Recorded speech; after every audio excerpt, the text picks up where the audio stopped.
feel like, yeah, since it came to Blu-ray last month from Scream Factory, and a lot of my horror-loving friends and guy, well, get ready, because here comes a review of one of my favorite underrated horror flicks, Idle Hands, right now.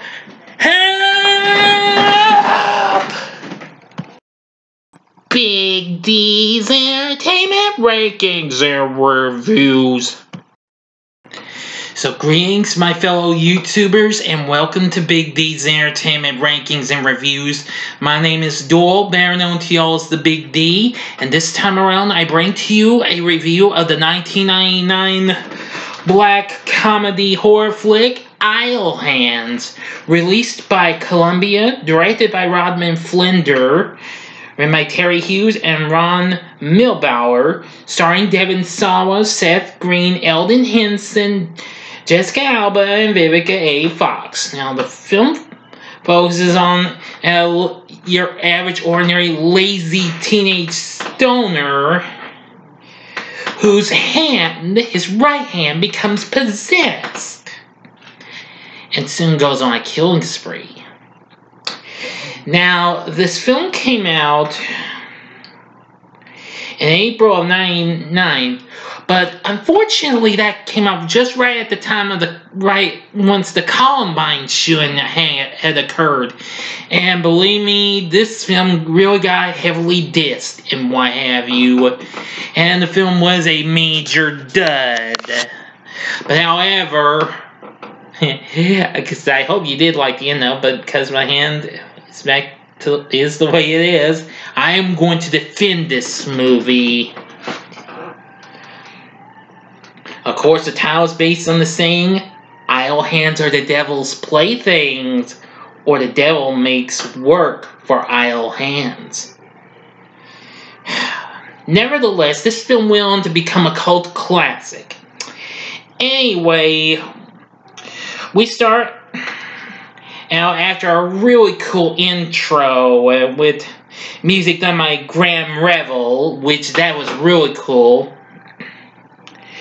And of course, the film was produced by Team Todd, who also co-produced the second Austin Powers movie, The Spy Who Shagged Me, which came out the same year, which of course one of its stars, Seth Green's in this.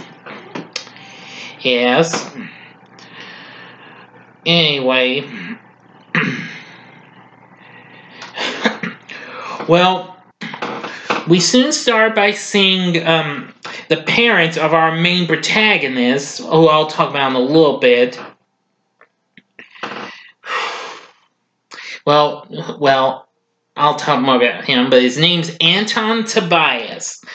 Now, his mom and dad, his dad's played by Fred Willard, whom unfortunately we sadly lost him not so long ago. He passed away not so long ago, so may he rest in peace. Well, they're getting ready to go to bed, but however, something's going on and something happens to the dad, and soon the mother disappears while looking under the bed after reading a mysterious, creepy message on the ceiling. "I'm under the bed." And soon she vanishes. So now we encounter Anton, who is this lazy stoner teenager, who is played by Devon Sawa, who had appeared in several movies, including Wild America, and then the following year he would be in Final Destination. So anyway, he's just this ordinary slacker. He's a slacker, he's a stoner. You get the point, people. But anyway, all he does is sit around smoking dope and watching the tube. Yeah. So, he turns on the TV and learns about deaths occurring around this city and what have you. So, apparently soon goes on to get some more stuff from his two slacker buddies. Well, not just slackers like him, but they're also stoners. Well, they're not factually slackers, but they're stoners more. Mick, played by Seth Green, and Nub, played by Elden Henson, who, of course, was best known for playing Fulton Reed in Disney's Mighty Ducks trilogy, as well as She's All That. And, of course, he's done lots of other stuff. Of course, more recently, he played Foggy Nelson on the recent Daredevil series that just happened to have been canceled from Netflix. Well, they're telling that Anton isn't staying in touch with the news from the real world and what have you. He says, "Don't you watch the news?" He's like, "I hate that fucking show." Oh, crazy, man. Yeah, all the stuff that occurs and what have you. Anyway, and they hear like a motor skirt going by. Yeah, and Mick's like, "Hey, Anton, here comes your woman." Yeah, he's in love with a girl who lives not too far away, I do believe. Yeah. This girl Molly, played by Jessica Alba, in one of her earlier movie appearances since she appeared in the Drew Barrymore movie Never Been Kissed the previous year. And of course, she'd go on to do lots of other movies like Fantastic Four and Into the Blue, plus a lot of other movies. Oh yeah, and don't forget Sin City. Almost forgot that. But anyway, he says he hasn't seen his parents recently and what have you. So, Anton finds Molly's book contains songs and what have you, and decides to return it to her. Believe me, I gotta tell you, one look at Molly and you're gonna see an absolutely adorable, oh gosh, I can't even say it. Especially for an R-rated comedy horror. I know I consider this a horror movie a bit, but it's more a comedy though. Okay, Molly's absolutely cute, sexy, adorable, etc., etc., etc. Oh yes. But then he soon disappears, and soon he gets stuff from the store with, saying like a stolen grocery cart or something like that. Well, let me see now.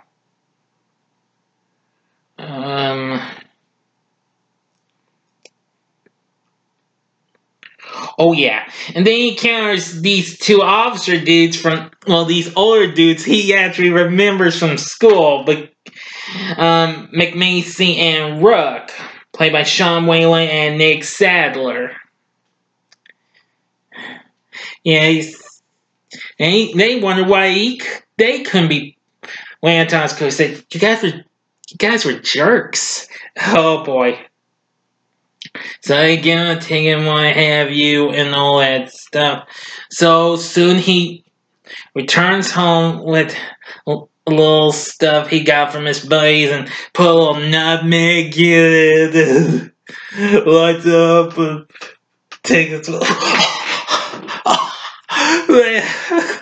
then he runs over to sneak it. Oh boy, it's funny. Soon he hears some noises coming, and then Mick and Nub actually show up. Oh, he really is kind of surprised to see him and what have you. Well, actually, that is until after he discovered his parents are dead and what have you. And oh boy, I'm sorry, I feel like I'm getting ahead of myself. Or something. No, wait a minute. Scratch that. It's been a long time since I last saw this movie. Sorry, I feel like I thought I was getting ahead of myself and skipping out a good scene. Forgive me, folks. I hate it when I get carried away, don't you? Nah, I was just playing with y'all, but I do hate myself for getting carried away. Okay, back now where was I? Oh yes. So apparently, like well, he reveals that his parents are dead one of you, even after they were just getting attached to a music video in one of you. He shows his dead folks one of you. Tries to, trying to hit on his dad's chest and one of you. Hey, what are you doing? That's my dad. It's CPR. Don't you ever watch Baywatch? Oh boy, it's crazy. Well, and then soon Mick finds a piece of cloth that was torn off, kind of like a little, have a circle, and put right where Anton's shirt was. They've learned that he's the killer, and to make matters worse, he's learned that his right hand is possessed by the devil. And boy, he eventually kills Mick by stabbing with part of a beer ball. And only a bit later, trying not to kill him, he actually throws a circular saw blade and cool, he says. Meanwhile, however, druidic high priestess named Debbie LaCour, who's played by Vivica A. Fox, has been hunting the spirit responsible for killings across the country.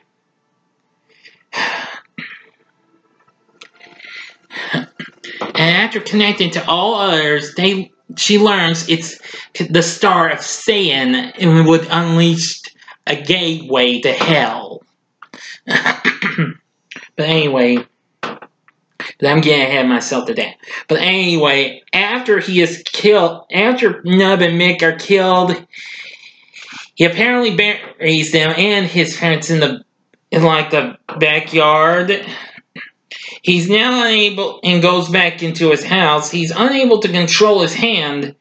Anton grabs his camera and throws it right out,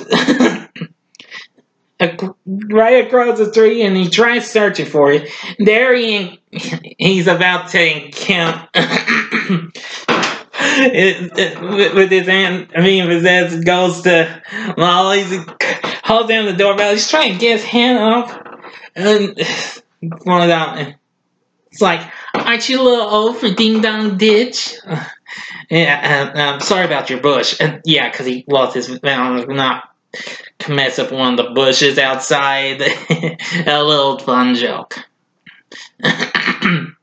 So apparently their relationship starts going a little further. Boy, really tries to really get onto it. Especially the hands that to see. I can't believe you had the balls to grab me like that. Oh gosh, it's freaking sweet. I tell you what. Oh no, I'm sorry. That's just all funny and what have you. So they start out again. The smooching, the hand starts. Like he's trying to choke her or something like that, and Anton grabs a bit of his sweat and his hoodie and what have you, ties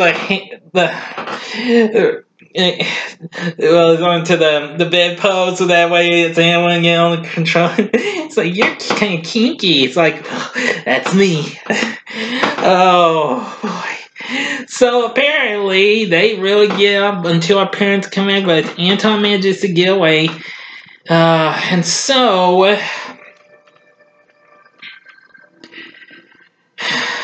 after that, Anton holds the funeral for his parents and friends. But only a second later, he hears the voices of his friends who come back. It's like, yeah, they come back rising from the grave. They're undead. Yeah.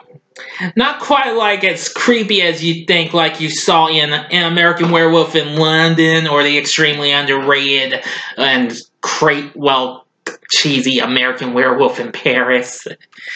Oh, yeah. Yeah, and boy, he's shocked when he sees them after he gets knocked out. So they're undead. It says there was this light, but they turned it down because it was too far away. So as they decided not to go to heaven. So apparently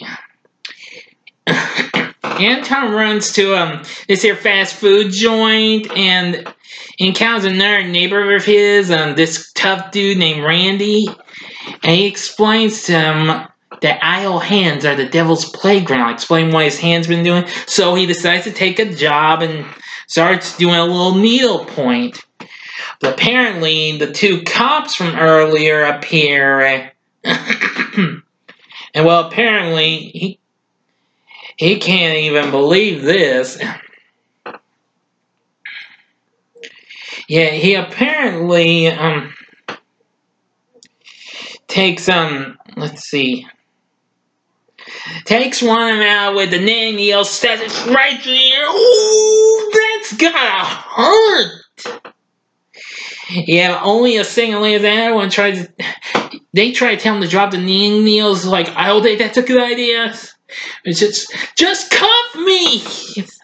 But he refused, and well, that's when the needle goes through the dude there, and then only a second later, he fries the cop out with his taser. Boy, oh, Mick enjoyed that. Oh. Yeah. Anywho. Oh, boy. Now Anton really wants to get rid of this possessed hand. He's taking a dangerous risk. So he decides to put it through a bagel cutter and fails. And what have you. He tries to get a cleaver, and that hand keeps moving. But then he gets now his head divided on the index finger, and Anton and it's like, you scream like a girl. And only a second after that, well, the damn Mick takes yeah, oh yeah, and even before he cuts it off, he gets Mick to take the electric knife. Is like, oh look, I'm Leatherface. Yeah, make a reference to Texas Chainsaw Massacre. And so apparently after Anton cuts his hand off, Mick gets the iron and aims it right at the spot. Don't you ever watch ER? Anton manages to get the hand out of the way and throws it into the microwave, frying it. While Nub and Mick seek out a first aid kit. Meanwhile, Debbie, who now with Randy, hunts Anton down to put a stop to the possessed hand. Well, but however, Anton has another problem. Molly is there waiting for him to take her to the Halloween dance. Well, he just wants her to go because, well, even after Mick put on a little bit of a plastic bag to cover the spot. So after that, he returns home to finish out the hand. Unfortunately, you guessed it, his buddies inadvertently released the hand. And the three then steal Randy's truck and head to the school. Yep.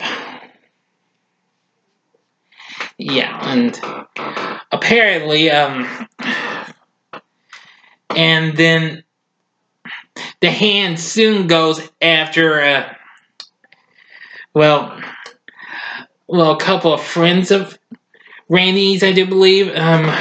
Can't remember one of the guy's name, but I found out the girl he was hanging out with actually was Playboy Playmate Kelly Monaco. I didn't know that was her. I was rather surprised. So anyway, yeah. But anyway, Anton and his friends steal Randy's truck and head to the school, which really makes Randy tore up and everything. So they decide to watch over Molly while Anton looks for the hand, which kills like the principal and then puts its fingers right into the pencil sharpener. Yeah, Christopher Hart plays the hand. So let's see.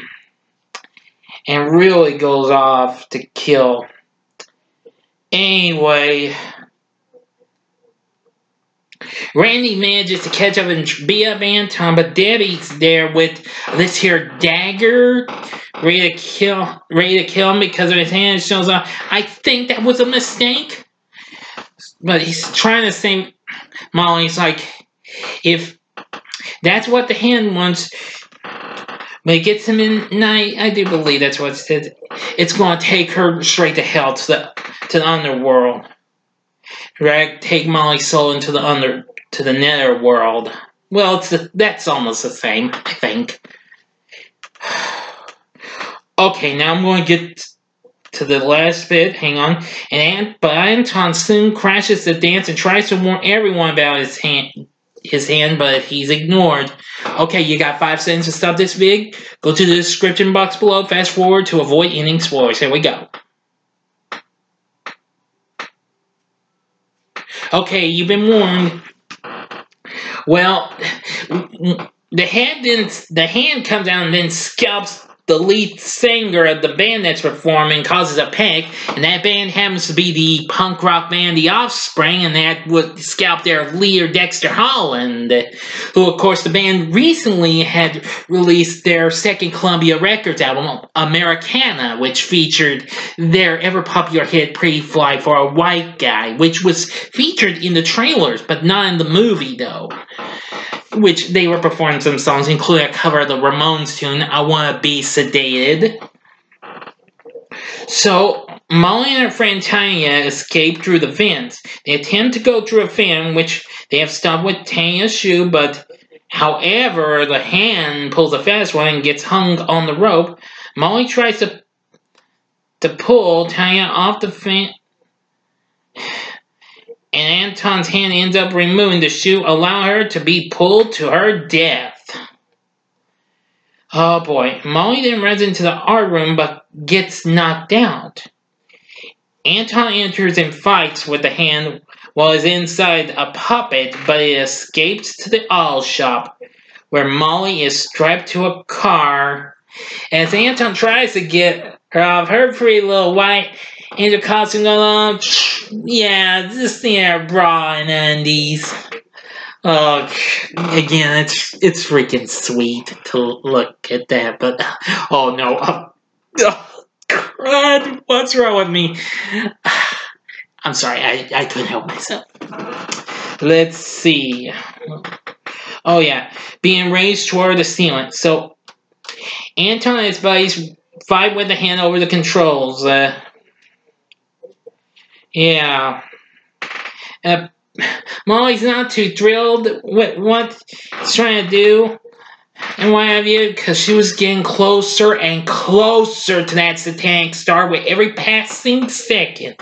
Mick finds a mechanic's bong, and he and Nub smoke for strength. It's my Joe Bong! So Anton goes for it and blows some smoke to the hand still inside the hand puppet until it drops the controls. And they save Molly. And it just springs right to where Mick is. Debbie throws the dagger right into it, stop it in a puff of smoke and fire. Yeah, that's kind of one of my negatives. That could have been very, like, what, no hellfire? Oh boy. No explosions? Oh boy. Anyway, Debbie's happy and, well, she decides to go ready to go for some ritualistic sex. And it's like, you are a pistol. Anton releases Molly from the top of the car and they go in the car and start making out a bit. In the process of lighting the bong for Mick, it's like, I didn't get any. So Nub accidentally hits the control of the car and Anton is crushed by the car. And Mick's shot and Nub's like, okay, that was not my fault. That thing should have come down a lot slower. So, in the end, the gates of heaven open up and they're asking if Anton's coming. Well, not really. Because Anton is now in a full body cast in the hospital, having given up heaven to stay with Molly. Mick and Nub are now his guardian angels. And to keep an eye on him, to make sure he's not returning to his evil ways. Yes, so tell him to get those crunch nuggets from that fast food joint and says goodbye to Molly and what have you, because visiting hours were over. After that, when he's left alone, Anton looks up and sees the message, I am under the bed, around the ceiling. It's like, guys! Making that walk down the hall. It's like, hey, you're right, Anton does sound like a girl. They're pondering they should tell Anton that they were the ones that wrote the message, but decided against it, laughing. And that's the end. Whew. So, what did I think of Idle Hands? I gotta say, it's a fun-filled flick with some horror elements. Would I recommend it? Hell yeah! The story is absolutely good. Music's good. I love the cast. Devon Sawa was great. Elden Henson was great. Seth Green was great. And the Vivica Fox was great. And especially Jessica Alba. Which, of course, I had a crush on her character, Molly. Which, this is why I watched the movie whenever I could, if it was on at a decent time. Now, guys, don't hate me. I don't have an actual Blu-ray player. If I can ever get a Blu-ray player, I will certainly do whatever it takes to get a copy of Idle Hands from Scream Factory. Can't guarantee it yet, but hey, it could happen. Anyway, it just came out on Blu-ray. It has some of the same special features from the actual DVD that came out. After it came out, it became a cult classic. And, well, it was just so much fun. This is just a movie I think you should check out with your buddies and what have you. This is a real good, fun movie. It's my second favorite underrated horror movie, right behind Blackula. But even so, it may not be much a horror flick, but that doesn't mean it's got the potential to feel to it. But it is more a comedy than horror. So, I agree with a lot of you on that. So anyway, what did you think of Idle Hands? Please feel free to tell me in the comments section below. If you like this video, click the like button, subscribe to my channel as well, and be a part of the Big D Nation. Join me again next time when I review another horror flick, this time a real horror flick, Urban Legend. Thank you for watching. Now, if you liked what you saw, you can check out some of these other horror comedies. In the upper left-hand corner is my review of one of my favorites in the Leprechaun series, Leprechaun 3. In the upper right-hand corner is my back-to-back review of Happy Death Day and Happy Death Day to You, which I did on my birthday earlier this year. And the bottom left-hand corner is my review of Scary Movie that I did a couple of months ago, which is just about to turn 20, and the bottom right hand corner is the button you can click to subscribe. Thank you again for watching. Until next time, I'm the Big D saying, see ya. Whew.